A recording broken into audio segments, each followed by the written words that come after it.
ஆண்டவருடைய பரிசுத்த நாமம் மகிமைப்படுவதாக. இந்த ஆசீர்வதிக்கப்பட்ட நல்ல வேலைக்காக ஆண்டவரை ஸ்தோத்திரிக்கின்றேன்.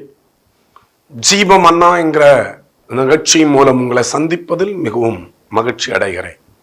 நம்முடைய ஆண்டவர் பெரியவர், ஆண்டவருடைய கிருபை மேலானது. இந்த வேளையிலும் இயேசு கிறிஸ்து நமக்காக சிலுவையில் மரித்த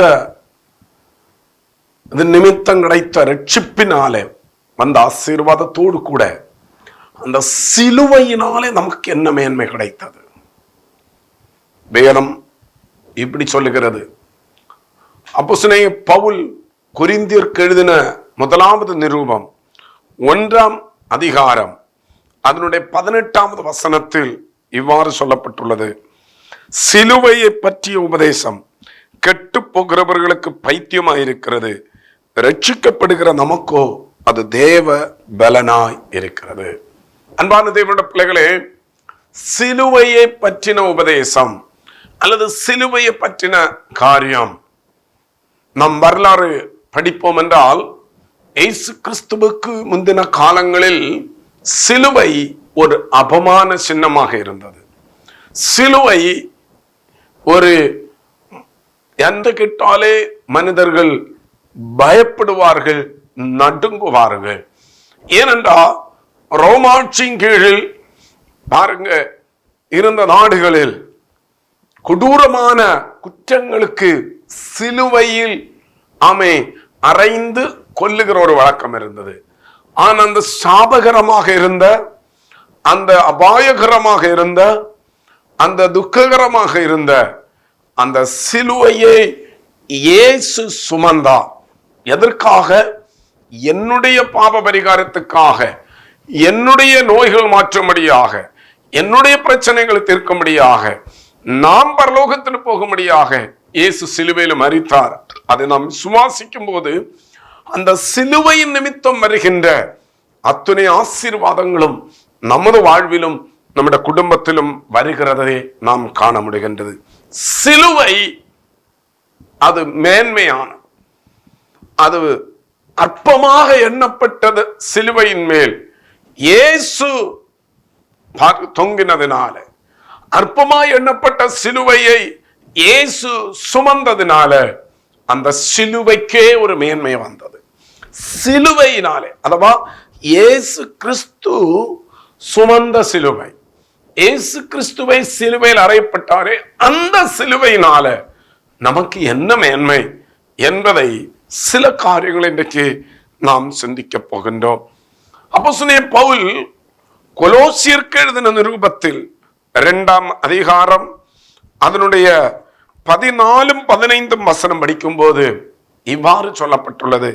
நமக்கு எதிரடையாகவும் கட்டளைகளால் நமக்கு விரோதமாகவும் இருந்த கையெழுத்தை குலைத்து அதை நடுவிலிராதபடிக்கு எடுத்து சிலுவையின் மேல் ஆணி அடித்து துரைத்தனங்களையும் அதிகாரங்களையும் உரிந்து கொண்டு வெளியரங்கமான கோலமாக்கி அவைகளின் மேல் சிலுவையிலே வெற்றி சிறந்தார்.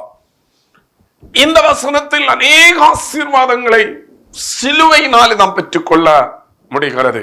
அதில் ஒன்று, நமக்கு எதிராக இருந்த கையெழுத்துக்களை சிலுவை குலைத்து போட்டுச்சு. இன்னும் சொல்ல போனால், இன்றைக்கு அநேகர் சொல்லுவார்கள், வாழ்க்கையில் தீராத பிரச்சனைகள், தீராத வியாதிகள், தீராத தோல்விகள், ஒன்றன் பின் ஒன்றாக வாழ்க்கை பயணத்தில் பலவிதமான துன்பங்கள் வரும்போது அநேக சகோதர சகோதரிகள் இவ்வாறு புலம்புகிறதை நான் பார்த்திருக்கின்றேன். இதெல்லாம் என் தலையெழுத்து, இது நான் அனுபவித்துதான் ஆக வேண்டும் என்று அநேகர் சொல்லுகிறதை காண்கின்றேன். அன்பான தேவனுடைய பிள்ளைகளே, நீங்கள் ஒருவேளை அதுக்கு தலையெழுத்து என்று சொல்லலாம். வேதம் என்ன சொல்லுகிறது? உங்களுக்கு எதிராக இருந்த கையெழுத்து, நமக்கு எதிராக இருந்த கையெழுத்து, அது எதுவாக இருந்தாலும் சரிதான். இந்த வேளையில் இந்த செய்தியை கேட்டுக்கொண்டிருக்கின்ற அன்பான தேவனுடைய பிள்ளைகளே, உங்களுக்கு எதிராக ஏதோ ஒரு கையெழுத்து இருக்கலாம். அது உங்களை வேதனைப்படுத்திக் கொண்டிருக்கலாம். ஐயோ, அந்த கையெழுத்து இருக்கிறதுனால என்னால எதுவும் செய்ய முடியவில்லையே, அந்த கையெழுத்து என்னை என்னை என் குடும்பத்தை அழித்து போடுமே, அந்த கையெழுத்து வாழ்க்கையில பெரிய நஷ்டத்தை உண்டு பண்ணிருமே, அந்த கையெழுத்து ஆமே அதை குறைக்காவிட்டால் எனக்கு எதிர்காலம் இல்லையே என்று ஏதோ ஒரு எழுத்தை, ஏதோ ஒரு கையெழுத்தை நினைத்து புலம்பிக் கொண்டிருக்கலாம். அன்பான தேவனுடைய பிள்ளைகளை, நீங்கள் அறிந்தோ அறியாமலையோ எப்படியோ எழுதப்பட்ட கையெழுத்து, வேதம் என்ன சொல்லுகிறது? நமக்கு எதிரடையாக இருந்த கையெழுத்தை சிலுவையினாலே கர்த்தர் குலைத்து போட்டார், சிலுவையில் அவைகள் ஆணிகளாலே அறைந்தார் என்று வேதம் சொல்லுகிறது. நமக்கு எதிராக இருந்த கையெழுத்து என்ன? நீங்கள் உபாகமம் 27ஆம் அதிகாரத்தில் படிக்கும்போது நியாயப்பிரமாணத்தில் அநேக காரியங்கள் நமக்கு எதிராக எழுதப்பட்டிருந்தது. இன்னும் பரம்பரையாய் வருகின்ற சில காரியங்கள் அது நமக்கு எதிராக எழுதப்பட்டதாக இருக்கிறது. எத்தனையோ குடும்பங்கள் இன்றைக்கும் துன்பத்தின் நடுவில் இருக்கிறார்கள், வேதனையின் நடுவில் இருக்கிறார்கள். பரம்பரையாக எழுதி வைத்த ஏதோ ஒரு காரியம் இப்ப அவங்களால செய்ய முடியவில்லை, இப்பொழுது அவர்களால அதை மேற்கொள்ள முடியவில்லை. ஆனா பயப்படுறாங்க, ஐயோ இது செய்யாவிட்டா குடும்பத்தில் ஏதோ ஒரு தோஷம் வந்துடும், வாழ்க்கையில் ஏதோ ஒரு பிரச்சனை வந்துடும் என்று பயப்படுகிறார்கள். பயத்தின் நிமித்தம் கடன் எடுத்தாவது அதை செய்ய வேண்டும் என்று நினைக்கிறார்கள். அன்பான தேவனுடைய பிள்ளைகளே, அப்படிப்பட்ட கையெழுத்துக்கள் இன்னும் பாருங்க, என்னாகமம் 23ஆம் அதிகாரத்தில் 23வது வசனத்தில் பாருங்க, பரிசுத்த வேதாகமம் இவ்வாறு சொல்லுகிறது. அன்பான தேவனுடைய பிள்ளைகளே, எங்க வேதம் என்ன சொல்லுகிறது என்றால், நமக்கு எதிராக என்ன காணப்படுகிறது? ஆமே, யாக்கோபுக்கு விரோதமான மந்திரவாதம் இல்லை, இஸ்ரவேலுக்கு விரோதமான குறி சொல்லுதலும் இல்லை. தேவன் என்னென்ன செய்தார் என்று கொஞ்ச காலத்திலே யாக்கோபையும் இஸ்ரவேலையும் குறித்து சொல்லப்படும். இஸ்ரவேலுக்கு விரோதமான மந்திரவாதம், யாக்கோபுக்கு விரோதமான குறி சொல்லுதல், தேவ பிள்ளைகளுக்கு எதிராக என்னை கேட்டுக்கொண்டிருக்கிற அருமையான தேவனுடைய பிள்ளைகளே, நீங்கள் ஒருவேளை சொல்லலாம், ஐயோ எனக்கு விரோதமாக அவர்கள் மந்திரவாதம் செய்தார்கள், அவர்கள் ஏதோ ஏடுகள் எழுதினார்கள், ஏதோ எழுதிய என இப்படி கஷ்டப்படுத்துகிறார்கள். இப்படி பல விதமான கையெழுத்துக்கள் நமக்கு எதிராக இருக்கலாம். அது ஒருவேளை தலையெழுத்துன்னே சொல்லலாம், இல்லை என்றால் அது விதி என்று சொல்லலாம். எதுவாக இருந்தாலும் இப்பொழுது இயேசு கிறிஸ்துவை நீங்க விசுவாசிப்பீர்கள் என்றால், இயேசு எனக்காக இந்த பிரச்சனை தீர்ப்பதற்காக, இப்படிப்பட்ட கையெழுத்தை குலைப்பதற்காக, என்னுடைய தலையெழுத்தை குலைப்பதற்காக, எனக்கு எதிராக எழுதப்பட்ட எழுத்துக்களை அழித்து போடும்படியாக இயேசு எனக்காக கல்வாரி சிலுவையில் ஆமே ரத்தம் சிந்தினா, அந்த கல்வாரி சிலுவை அவர் எனக்காகவே சுமந்தார் என்று விசுவாசித்து பாருங்கள். நிச்சயமாகவே உங்களுக்கு எதிராக இருக்கிற அந்த கையெழுத்துகள் குலைந்து போகிறதையும், உங்களுக்கு எதிராக உருவாக்கப்பட்ட அந்த பிரச்சனைகள் மாறி ஆமே அந்த தலையெழுத்து என்று நீங்கள் சொல்லுகிறீர்கள் அல்லவா, அவைகளில் இருந்து நீங்கள் விடுதலை அடைகிறது நிச்சயமாகவே கண்டுகொள்ள முடியும் என்பதற்கு சந்தேகம் இல்லை.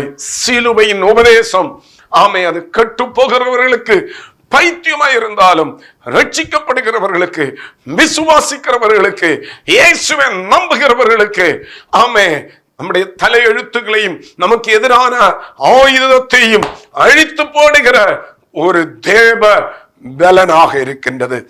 2 வேதம் என்ன சொல்லுகிறது?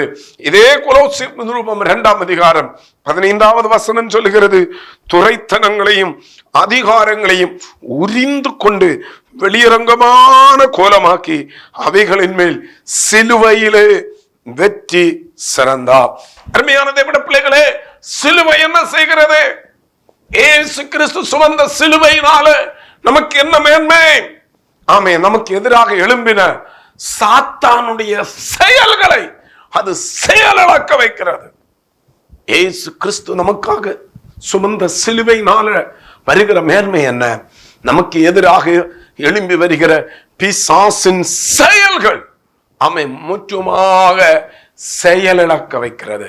ஆமே, சத்ருவின் போராட்டத்தை கண்டு, பிசாசின் போராட்டத்தை கண்டு ஐயோ நீங்கள் பயந்து கொண்டிருக்கிறீர்களோ, ஐயோ என்று கதறுகிறீர்களோ, எப்பேற்பட்ட பிசாசின் சக்திகளாயிருந்தாலும் அன்பான தேவனுடைய பிள்ளைகளே, சிலுவைக்கு முன்பாக நிற்க முடியாது.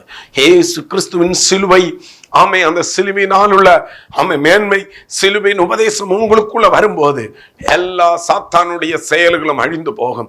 அன்றைக்கு வேதம் என்ன சொல்லுகிறது?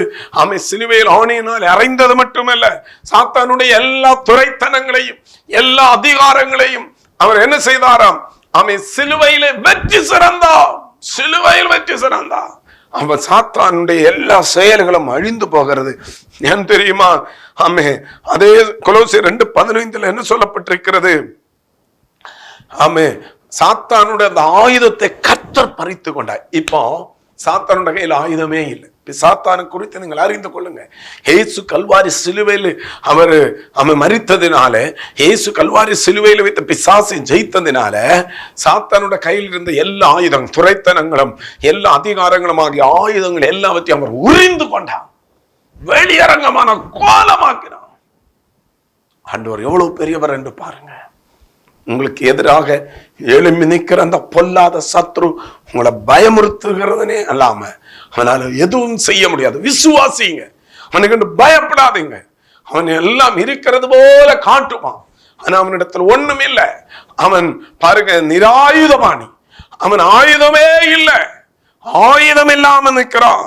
அது மாத்திரமா, லூக்கா 10:18 சாத்தான் விழுந்து போனவன், அவன் வானத்தின் தள்ளப்பட்டவன், அவன் விழுந்து போனவன், அவனை எழுந்திருக்க முடியாது, அவனுக்கு மீட்பு கிடையாது, அவனுக்கு ரட்சிப்பு கிடையாது, அவனால் எதுவும் செய்ய இயலாது, அவன் விழுந்து போனவன் என்று வேதம் சொல்லுகிறது. அது மாத்திரமா, 1 பேதுரு 5:8 சொல்லுகிறது. பாருங்க, உங்களுக்கு உங்களுடைய எதிராளியான பிசாசானவன் என்ன செய்கிறானா? அவன் கர்ஜிக்கிற சிங்கத்தை போல எவனை விழுங்கலாமோ என்று வருகிறான். அவன் வருகிறது தான் சிங்கத்தை போல, ஆனா அவன் என்ன செய்வான்? சிங்கத்தை போல கடித்து பட்சிக்க மாட்டான், விழுங்குவான். ஏன் தெரியுமா? அவனுக்கு பல்லு இல்லை. அவனுடைய பற்களை ஆண்டவர் பிட்டிங்கினா, சிலுவையில் வைத்து அவனுடைய பற்களை பிட்டிங்கின. ஏன் தெரியுமா? வேதம் சொல்லி சிலுவையில் வைத்து இயேசு கிறிஸ்து பிசாசின் தலையை நசுக்கின போது அவனுடைய பற்கள் பிடுங்கப்பட்டது. பாருங்க, அவன் கர்ஜிக்கிற சிங்கத்தை போல பயமுறுத்தி வந்தாலும், அன்பு தெய்வ பிள்ளைகளே, ஒன்று புரிந்து கொள்ள வேண்டும், அவனால் எதுவும் செய்ய முடியாது. விசேஷம் 12:9 சொல்லப்பட்டிருக்கு, அவன் தள்ளப்பட்டவன், அவன் புறம்பே தள்ளப்பட்டவன், அவன் பாருங்க அக்கினி கடலுக்கு நியமிக்கப்பட்டவன், அவன் தள்ளப்பட்டவன், அவனுக்கு எந்த இடமும் இல்லை. ஆகினாலே நீங்கள் அந்த பொல்லாங்கனை கண்டு பயப்பட வேண்டிய தேவையில்லை. ஒருவேளை சத்ருவின் போராட்டங்கள் வரலாம், பிசாசின் தொல்லைகள் வரலாம், பிசாசு உங்களை ரொம்ப சோதிக்கலாம், சாத்தான் வந்து உங்களை அதிகமாய் துன்பப்படுத்துகிறது போல அவன் பயமுறுத்துக்கலாம், பலவிதமான பிரச்சனைகளை கொண்டு வரலாம். ஒன்று அறிந்து கொள்ளுங்க, நீங்கள் இருக்கிற இடத்திலே இயேசு கிறிஸ்துவின் கல்வாரி சிலுவையை நம்புங்கள். இயேசு கல்வாரி சிலுவையில் வைத்து சாத்தானுடைய எல்லா அதிகாரத்தையும் பறித்து கொண்டா, அவனுடைய எல்லா ஆயுதத்தையும் பறித்து கொண்டா, அவன் தள்ளப்பட்டவன், சிலுவையினாலே நாம் ஜெயிக்க முடியும் என்று நீங்கள் நம்பி பாருங்க. நிச்சயமாகவே இந்த வேளையில இயேசு கிறிஸ்துவின் சிலுவையின் நிமித்தம் வருகின்ற அந்த பலன் உங்களையும் உங்க குடும்பத்தையும் ஆட்கொள்ளும் என்பதற்கு சந்தேகமே இல்லை. எபிரேயர் நிருபத்தில் பாருங்க, ஆக்கியோன் இவ்வாறு சொல்லுகிறார். எபிரேயர் 2:14 படிக்கும் போது, எபிரேயர் 2 அதனுடைய 14-15 வேதம் இவ்வாறு சொல்லுகிறது. ஆதலால் பிள்ளைகள் மாம்சத்தையும் இரத்தத்தையும் உடையவர்களா இருக்க, அவரும் அவர்களை போல மாம்சத்தையும் இரத்தத்தையும் உடையவரானா, மரணத்துக்கு அதிகாரியாகிய பிசாசானவனை தமது மரணத்தினாலே அழிக்கும்படிக்கும் ஜீவகாலம் எல்லாம் மரண பயத்தினாலே அடிமைத்தனத்துக்குள்ளானவர்கள் யாவரையும் விடுதலை பண்ணும்படிக்கும் அப்படியானா. இயேசு கிறிஸ்து கல்வாரி சிலுவையில் எதற்காக மரித்தார்? இயேசு கல்வாரி சிலுவையை சுமந்ததினால என்ன மேன்மை? அந்த கல்வாரி சிலுவையினால நமக்கு என்ன பாருங்க விடுதலை கிடைக்கிறது. வேதம் சொல்லுகிறது பாருங்க, ஜீவிய காலம் முழுவதும், வாழ்க்கை முழுவதும், ஜீவகாலம் பரியந்தம் மரண பயத்தினாலே வாழ்கிறவர்கள் அதிலிருந்து விடுதலை அடைகிறார்கள். சிலுவை பற்றின உபதேசம் நமக்கு தேவ பலனாய் இருக்கிறது. ஏன்? மரண பயத்திலிருந்து அது நம்மை விடுதலை ஆக்குகிறது. இன்னைக்கு அநேகரோட வாழ்க்கையில் மரண பயம். என்ன செய்யணும்னு தெரியல. எதுக்கு எடுத்தாலும் பயம், எதுக்கு எடுத்தாலும் பயம். பயந்து நடுக்கிறார்கள். பயம் பயங்கரமானது, பயமானது பொல்லானது. ஆமை பயமானது வேதனை உள்ளது என்று ஆமை அப்போஸ்தலன் யோவான் சொல்லுகிறான். பயம் தேவனை விட்டு நம்மை பிரிக்கும் என்று சொல்லப்பட்டிருக்கிறது. மனுக்குலம் பாவம் செய்த போது அன்றைக்கு ஆதாம் என்ன செய்தான்? தேவனுடைய சத்தத்தை கேட்டபோது அவன் பயந்து ஒளித்து கொண்டான்.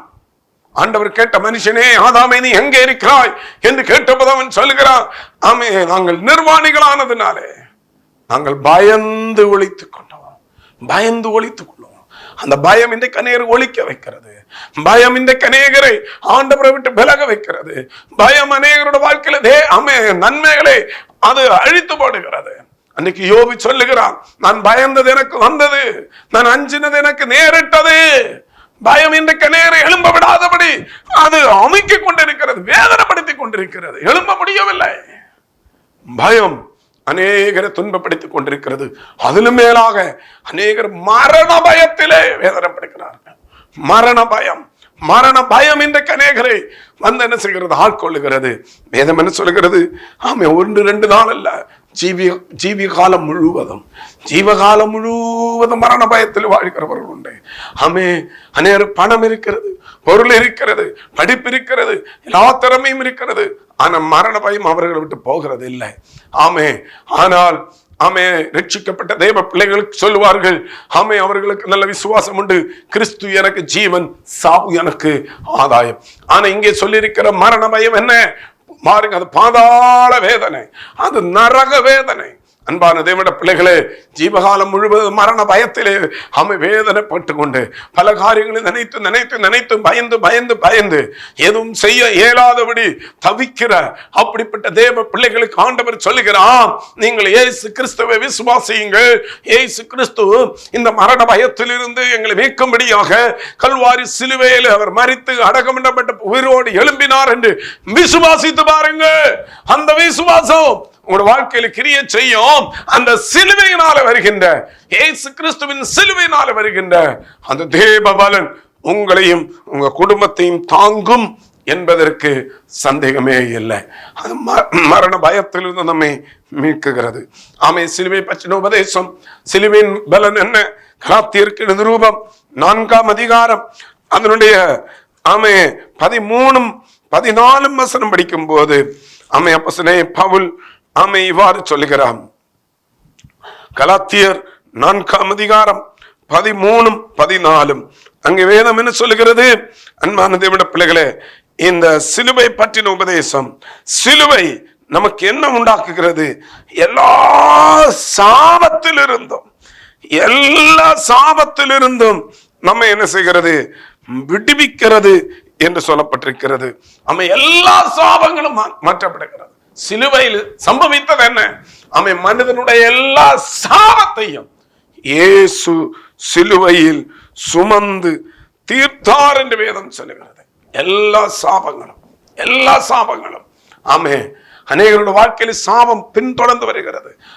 பரம்பரையா வருகிற சாபங்கள், ஆமே தன்னுடைய தவறினால் வருகிற சாபங்கள்.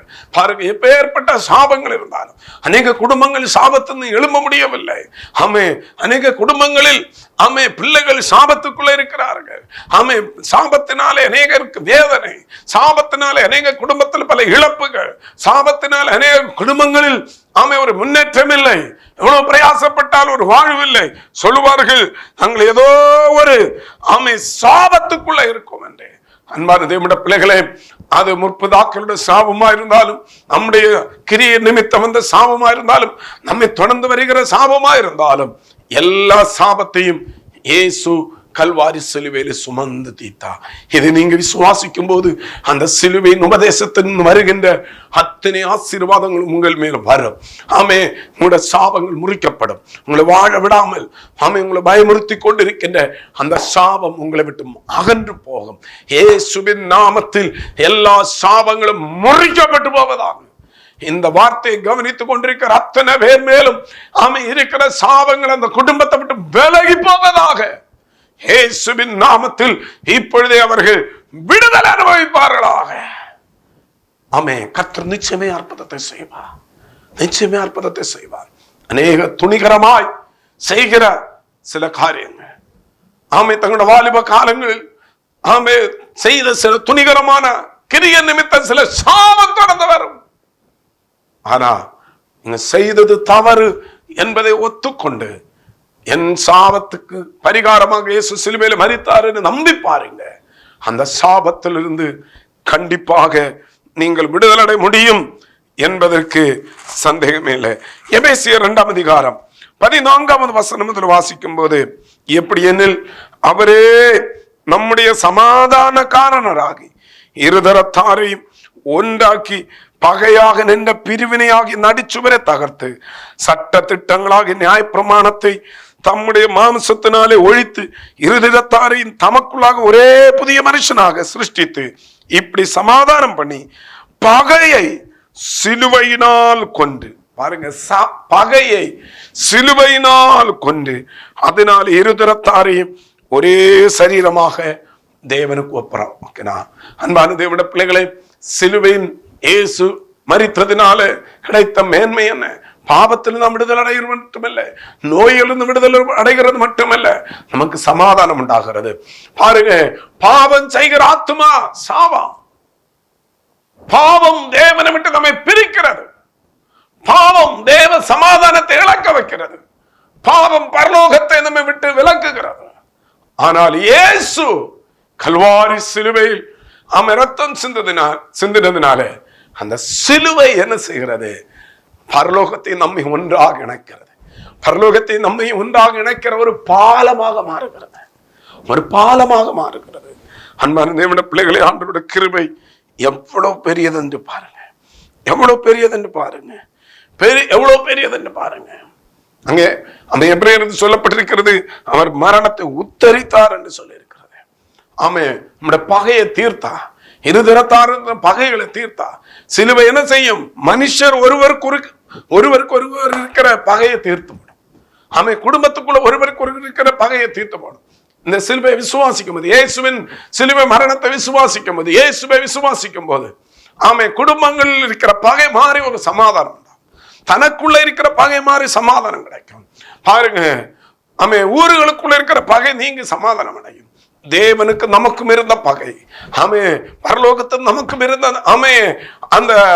அந்த பிரிவினையை அது நீக்கி நம்மை ஒன்றாக இணைக்கிறது. அப்ப நமக்கு பாருங்க, நம்ம முன்னேற விடாதபடி நம்முடைய சமாதானத்தை கெடுத்து, நம்முடைய சந்தோஷத்தை கெடுத்து பகை உண்டாக்கி கொண்டிருந்த அந்த பகையாகிய பொல்லாத ஆவியை சிலுவை மரணம் வென்றது. அன்பான தேவனுடைய பிள்ளைகளை ஆகினாலே ஒருவேளை குடும்ப வாழ்விலும் தனிப்பட்ட வாழ்விலும் சமாதானம் இல்லாம தவித்துக் கொண்டிருக்கிறீர்களோ, இயேசு சொன்னா, நான் உங்களுக்கு சமாதானத்தை வைத்து போகிறேன், உலகம் கொடுக்கிற பிரகாரமாக அல்ல, உலகத்தால் எடுக்க முடியாததும் கொடுக்க முடியாதுமான சமாதானத்தையே நான் உங்களுக்கு தருகிறேன். அந்த சமாதானத்தை எப்படி கிடைக்கிறது? இயேசு கல்வாரி சிலுவையில் நமக்காக ரத்தம் சின்னதினாலே. சிலுவை பரலோகத்தை நம்மை ஒன்றாக என்ன செய்கிறது? இணைக்கிற ஒரு பாலமாக இருக்கின்றது. பாருங்க, 6வதாக யோவான் எழுதின சுவிசேஷம் 3ஆம் அதிகாரம் 14-15 வசனம் படிக்கும் போது வேதம் என்ன சொல்லுகிறது? அன்றைக்கு பழைய ஏற்பாட்டின் காலத்தில் வனாந்திரத்தில் இஸ்ரவேல் ஜனங்கள் பாவம் செய்த போது கொள்ளிவாய் சர்ப்பங்கள் அவர்களை கடித்தது, அது நிமித்தம் மரித்து போனார்கள். சர்ப்ப விஷம் ஏற்றவர்கள் மரித்தார்கள். மோசே கர்த்தரை நோக்கி பார்க்கிறார். ஆண்டவர் சொல்லுகிறது, ஒரு வெண்கல சர்ப்பத்தை செய்து அந்த ஒரு மரத்தின் மேல தொங்க விடு. அந்த மரத்தின் மேல் அது தொங்க விட்ட போது யாரெல்லாம் அந்த மரத்தை நோக்கி பார்த்தார்களோ, அந்த வெண்கல சர்ப்பத்தை தொங்க விட்ட அந்த மரத்தை நோக்கி பார்த்தார்களோ, அத்தனை பேரும் பிழைத்தார்கள். அந்த சர்ப்ப விஷயம் அவர்களை விட்டு நீங்கிறது. இயேசு சொன்னா, அது போலவே மனுஷன் மனுஷகுமாரனும் உயர்த்தப்பட வேண்டும். எதுல? சிலுவையில். சிலுவையில் இயேசு கிறிஸ்து அவர் மரிக்கும்படியாக தன்னை ஒப்பு கொடுத்ததுனால நமக்கு எதிராக கிரியை செய்து கொண்டிருந்த சர்ப்ப விஷம் அகற்றப்படுகிறது. அநேகர் சர்ப்ப தோஷம் என்று சொல்லும். முழு மனு குலத்தையும் சாபத்துக்குள்ளாக்கின பாவத்துக்குள்ளாக்கின பழைய பாம்பாகிய அந்த பிசாசின் விஷம், அது பாவம். அந்த பாவமாகிய விஷம் உள்ளை சிலுவை மரணம் முறித்து போடுகிறது. அந்த சர்ப்ப விஷம், சர்ப்ப தோஷம், சர்ப்பத்தினால் வந்த அந்த பாவம் பரிகரிக்கப்பட நீங்கள் எங்கு ஓடினாலும் எவ்வளவுதான் காணிக்கைகள் கொடுத்தாலும் அது போதுமானதாக வராது, மீட்படைய முடியாது, அதனால மோட்சம் கிடைக்க முடியாது. அந்த மலு சர்ப்பத்தின் விஷம் முள்ளு முறிக்கப்பட வேண்டும் என்றால் இயேசு என்ற வரணும், கல்வாரி என்ற வரணும். இயேசு என் பாப பரிகாரத்துக்காக இந்த சர்ப்பத்தினால வந்த அந்த விஷம் முறிப்பதற்காகவே அவர் கல்வாரி சிலுவையில் மரித்தார் என்று நீங்கள் ஒத்துக்கொள்ளுவீர்கள் என்றா உங்க குடும்பத்துக்கு எதிராக கிரியை செய்கிற அந்த வலு சர்ப்பத்தின் வல்லமைகள் இப்பொழுது அது அகன்று போகிறது நீங்கள் பார்க்க முடியும். உங்க குடும்பத்துக்கு எதிராக எழும்பி நிற்கிற அந்த பொல்லாத வலு சர்ப்பத்தின் சக்திகள், அந்த பழைய பாம்பாகிய வலு சர்ப்பத்தின் வல்லமைகள் இன்றைக்கு கல்வாரியின் ரத்தத்தினால அகன்று போகிறதை நீங்க பார்க்க முடியும். நான் முடிக்க விரும்புகிறேன். ஒரே ஒரு காரியத்தை சொல்லுகிறேன். கல்வாரி சிலுவையிலேயே சுமரித்ததினால நமக்கு கிடைத்த ஒரு மாபெரும் வெற்றி என்ன தெரியுமா? வேதம் கையில் இருந்தா என்னோடு கூட நீங்க எடுத்து வாசிங்க. எபிரேயருக்கு நிருபம் 2ஆம் அதிகாரம் 9-10 வசனம். எபிரேயருக்கு நிருபம் 2ஆம் அதிகாரம் 9-10 வசனத்தை படித்து பாருங்கள். என்றாலும் தேவனுடைய கிருபையினால் ஒவ்வொருவருக்காகவும் மரணத்தை ருசிக்கும் படிக்கும் தேவ தூதரிலும் சற்று சிறியவராக்கப்பட்டிருந்த இயேசு மரணத்தை உத்தரித்தது நிமித்தம் மகிமையினாலும் கனத்தினாலும் முடிசூட்டப்பட்டதை காண்கிறோம். ஏனென்றால் தமக்காகவும் தம்மாலேயும் சகலத்தையும் உண்டாக்கினவர் அநேகம் பிள்ளைகளை மகிமையில் கொண்டு வந்து சேர்க்கையில் அவர்களுடைய ரட்சிப்பின் அதிபதியை உபத்திரவங்களினாலே பூர்ணப்படுத்துவது அவருக்கு ஏற்றதாக இருந்தது. இயேசு எதுக்காக கல்வாரி சிலுவையில மரித்தார்? இயேசு எதுக்காக கல்வாரி சிலுவை சுமந்தார்? கல்வாரி சிலுவை இயேசு சுமந்ததினால நமக்கு என்ன மேன்மை? அங்க சொல்லப்பட்டிருக்கிறது, அநேகம் பிள்ளைகள் மகிமையில் வந்து சேரணும்.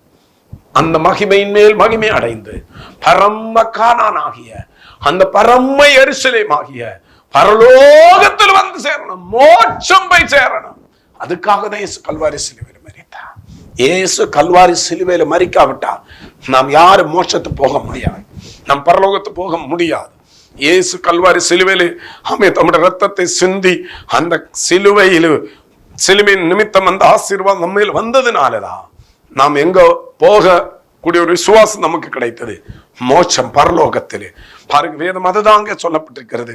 இயேசு கல்வாரி சிலுவையில் மரித்ததினால அந்த சிலுவையின் மேன்மை நமக்கு என்ன செய்தது? பரலோகத்து போகக்கூடிய ஒரு பாக்கியம் கிடைத்தது, பரலோகத்து போகக்கூடிய பாக்கியம். அதுக்காக என்ன செய்யணும்? இயேசுவை விசுவாசிக்கணும், ரட்சிக்கப்படணும், ஞானஸ்நானம் எடுக்கணும், ஆண்டவருடைய பிள்ளையா மாறணும். பரலோகராஜ்யம் சமீபமாயிருக்கிறது, மனம் திரும்பங்கள் என்று வேணும் சொல்லுகிறது. இந்த உலகத்தின் வாழ்க்கை கொஞ்ச காலம் தான் பிரியமானவரே. இந்த உலகத்தில் இந்த உலகம் நிரந்தரம் அல்ல. இந்த உலகம் நிரந்தரம் அல்ல. அது போலவே இந்த உலகத்தில் பாடுகளும் நிரந்தரம் அல்ல. இந்த உலகத்தில் கொஞ்ச காலம்தான். அது போலவே இந்த உலகத்தில் உள்ள பிரச்சனைகளும் கொஞ்ச காலம்தான்.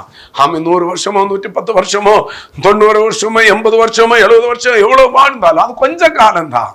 அன்பானதை விட பிள்ளைகளை, மனுஷனுக்கு யாருக்கும் ஒரு கேரண்டி கிடையாது. இந்த உலகத்தில் உள்ள ஒரு பூவுக்கு கூட ஒரு கேரண்டி இருக்கிறது. வேதம் சொல்லுகிறது, காலையில பூத்து காலையில மலர்ந்து சாயங்காலத்து அது வாடி போகிறது. அதுக்கு ஒரு கேரண்டி இருக்கிறது. காலையில மலரும், சாயங்காலம் அது உதிர்ந்து போகும். இவ்வளவு நேரம் என்ற ஒரு கேரண்டி இருக்கிறது. மனுஷனுக்கு கேரண்டி இல்லை. இதை கவனித்துக் கொண்டிருக்க தெய்வ பிள்ளையே, நான் இவ்வளவு காலம் அப்படி இருப்பேன் இப்படி இருப்பேன், ஒன்னும் கேரண்டி இல்லை. இயேசு சீக்கிரம் வரப்போகிறா. இல்லை என்றால் மரணத்தை சந்திக்கணும். ரெண்டில் ஏதாவது ஒன்று நாம் சந்தித்து நாம் எங்க போகணும்? பரலோகத்து போகணும். அந்த நித்தியத்தை பரலோகத்துக்கு கழிக்கணும். அதுக்கு ஒரே வழி இயேசு கிறிஸ்து கல்வாரி சிலுவையில் மரித்ததன் நிமித்தமே. ஆகினால அன்பு தேவ பிள்ளைகளே, நீங்க இருக்கிற இடத்திலிருந்தே சொல்லுங்க, ஆண்டவரே, அந்த கல்வாரி சிலுவை மரணத்தை நான் நம்புகிறேன். எனக்காக தான் சிலுவையில மரித்தி, எனக்காக ரத்தம் சிந்தினி, எனக்காக இதில் அடக்கம் பண்ணப்பட்டு, எனக்காக 3ஆம் நாள் உயிரோடு எழும்பி பிதாவின் வலது பாசத்தில் வீற்றிருக்கிறீர் என்று விசுவாசிங்க.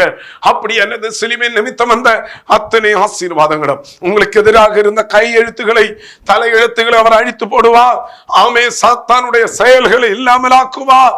ஆமே, மரண பயம் உங்களை விட்டு நீங்கி போகும். எல்லா சாபத்தையும் கர்த்தர் மாற்றுவார். ஆமே, அதே போலவே தேவனுக்கும் உங்களுக்கும் நடுவாக இருந்த பகை மாற்றப்படும். ஆமே, மனிதனுக்கு வெறுக்கிற பகைகளை மாற்றப்படும். அதோடு கூட ஆமே, சர்ப்ப விஷமாகிய அந்த பொல்லாத பாவ சக்திகளை கர்த்தர் அழித்து நம்மை பரலோகத்தில் கொண்டு சேர்ப்பா. ஆமே, இருக்கிற இடத்துல நீங்க எந்த நிலைமையில் இருந்தாலும் பரவாயில்ல, இருக்கிற இடத்துல ஆண்டவரை நோக்கி பாருங்க. ஒரு நிமிஷம் கண்களை மூடுங்க, ஏசப்பா என்று கூப்பிடுங்க. ஆமே, ஜெபம் பண்ணுவோமா? எல்லாரும் கர்த்தரை நோக்கி பார்க்கலாம். நல்ல பிதாவே, இந்த நல்ல வேளைக்காகவே ஸ்தோத்திரிக்கிறோம். நிரபளவு நல்லவர், நிரபளவு பெரியவர். ஆண்டவரே, கல்வாரி சிலுவையின் மேன்மை குறித்து படிக்க உதவி செய்து ஆண்டவர், நீ கல்வாரி சிலுவை சுமந்ததினாலே அது நிமித்தம் மறிக்கிற அத்தனை ஆசீர்வாதங்கள் நம்முடைய பிள்ளைகள் பெற்றுக்கொள்ளட்டும். பல சாபங்களையும், பல கையெழுத்துகளையும், பல ஆண்டவரே தலையெழுத்துக்களையும், பல விதமான ஆண்டவரே நெருக்கங்களையும், பல பகைகளை நினைத்து மரண பயத்துக்குள்ள வாழ்ந்து கொண்டிருக்கின்ற அத்தனை பேரையும் கர்த்தர் இப்பொழுதே தொடும்படியாக ஜெபிக்கிறேன். குடும்பங்கள் மேல் வல்லமை இறங்குவதாக, அபிஷேகம் இறங்குவதாக. பரலோக ராஜ்யத்துக்கு இவர்கள் பங்காளி ஆகட்டும். இவர்களுக்கு எதிராக எழும்பி நிற்கிற எல்லா வலி சர்ப்பத்தின் ஆண்டவரே எல்லா வல்லமைகளும் அழிந்து விடுவீராக. தேவ கிருபை கூட இருக்கட்டும். பரலோக ராஜ்யத்துக்கு ஆயத்தமா இருக்க கிருபை தாரும். ஆசீர்வதியும். இயேசு கிறிஸ்துவின் நாமத்தை ஜெபிக்கிறோம். ஜெபத்தை கேளு நல்ல பிதாவே, ஆமென். நம்முடைய கர்த்தராகிய இயேசு கிறிஸ்துவின் கிருபையும், பிதாவாகிய தேவனுடைய அன்பும், பரிசுத்த ஆவியானவருடைய ஐக்கியமும் சிநேகமும் அருமையான தமது பிள்ளைகளோடும் உலகத்தில் அங்கங்க இருக்கிற எல்லா பரிசுத்தவான்களோடும் இன்றும் என்று சதாக்களும் தங்கி இருப்பதாக. ஆமென், ஆமென். கர்த்தர் உங்கள் அனைவரையும் ஆசீர்வதிப்பாராக. ஆமென்.